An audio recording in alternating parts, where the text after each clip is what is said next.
السلام عليكم ورحمة الله تعالى وبركاته أصحابي ميلو بدونida ka joogtaan waa barnaamijkeeni falanqaynta ciyaaraha aad kala socotaan janaalkiina Bakari Media waxaan ku bilaabaynaa aynu ku bilaabno kooxda Real Madrid maxaa ka cusub kooxda Real Madrid ayaa lagu waramayaa in ay ka heshay war fiican xirada tababarka xidigaha Sergio Ramos iyo Ferland Mendy ayaa qaatay tababarka Real Madrid ee maanta oo Isniin ah taas oo kor u qaaday fursadahooda in ay ka soo muuqdaan shaxda kooxda kulanka Chelsea ee Arbacada. Tababare Zinedine Zidane ayaa hogaamiyay tababarka waxaana uu ku farxay in ay labada xidig ee muhiimka u ah kooxdiisu ku soo laabteen tababarka buuxa ka hor kulanka lugta labaad ee semifinalka Champions League. Waxa uu shaki ku jiray Ramos marka la eego in uu kabtanku ciyaaray kaliya 3 kulan ilaa haatan sanadka 2021. Soo laabashada xidiga Ferland Mendy ayaa sidoo kale war fiican u ah marka laga eego in Lucas Vazquez iyo Dani Carvajal dhaawac ku seegi doonaan. Soo laabashada labada xidig ayaa shaki la'aan war weyn u ah kooxda Real Madrid kuwaas oo doonaya in ay iska xaadiriyaan finaalka tartanka Champions League xilli ciyaareedkan. Goorma ayaa la ciyaari karaa kulanka Man United iyo Liverpool ee la baajiyay? Kulankii la baajiyay ee Man United iyo Liverpool ayaa madax xanuun ku abuuray Premier League maadaama ayna Red Devils haysan waqti furan oo ay la ciyaari karto Liverpool ilaa dhamaadka xilli ciyaareedkan. Kulanka Axadda dhici lahaa ee weynaa ayaa la baajiyay sabab la xiriira mudaharaad xoogan oo ay sameeyeen taageerayaasha kooxda Man United. Man United ayaa 6 kulan u dhiman yihiin dhamaadka xilli ciyaareedkan marka laga hadlayo Europe League iyo Premier League ilaa dhamaadka xilli ciyaareedkan taas oo keenaysa in waqti loo waayo kulanka Liverpool.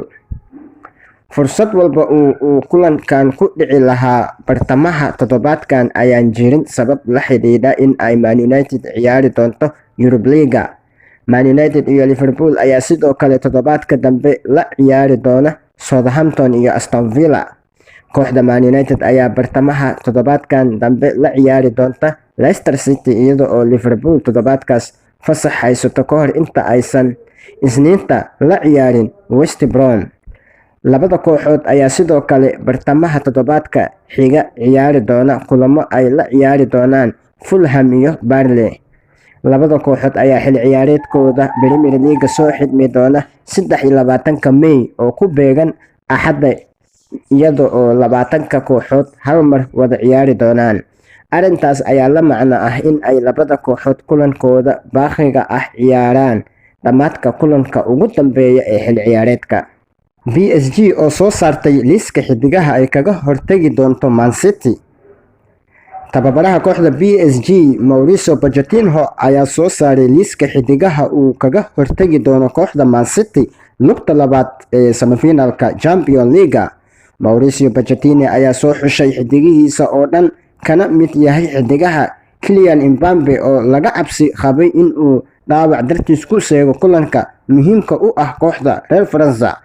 Xidiga reer Faransa ayaa dhaawac ka cabanaya tan ilaa ka hor kulankii lugti koowaad waxaana uu shaki weyn ku jiray taam ahaanshaha xidiga ee kulankana muhiimka u ah kooxda. Sidoo kale Neymar ayaa ku jira liiska xilli ay kooxda Mauricio Pochettino isha ku hayso in ay iska xaadiriso finaalka Champions League xilli ciyaareedkii labaad oo xiriir ah. Kooxaha Chelsea iyo Man City oo dhirbaaxo kala kulmay bacsigii ay ugu jireen Romelu Lukaku ayaa lagu soo waramayaa in uuna xiiso u qabin in uu ka tago kooxda Inter Milan inta lagu guda jiro suuqa kala iibsiga xagaaga.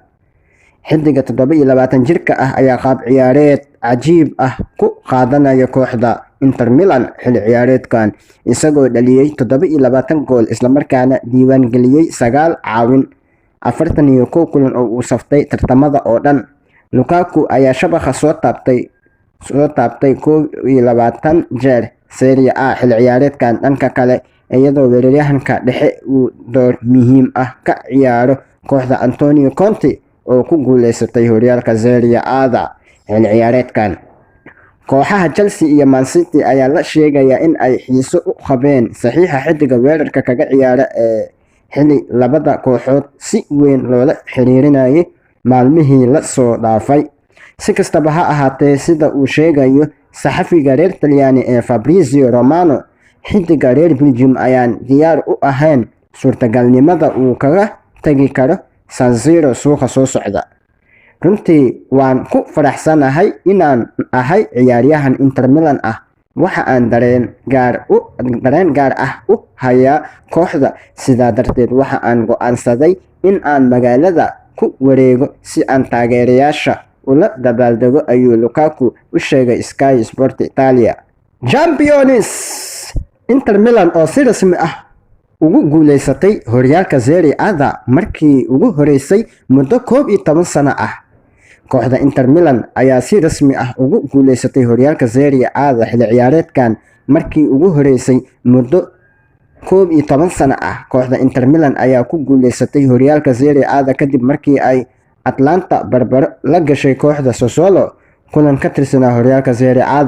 Inter Milan ayaa ku guuleysatay horyaalka kadib xilli ciyaareed cajiib ah oo ay soo qaadatay. Xilli ciyaareedkan weliba gaadhay guulo muhiim ah, sidoo kale garaacday kooxo badan.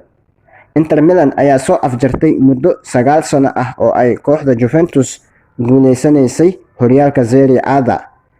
Juventus oo macaamiil ka dhigatay horyaalka. Asxaabey, intaas ayaan kusoo gabagabeynaynaa barnaamijkeenii maanta ee ciyaaraha. halka aad kala socotaan waa Bakari Media. fadlan channelka aad ku cusub tahay subscribe, like, comment, share, waxaa ka gaarta noo sare. mahadsanidin.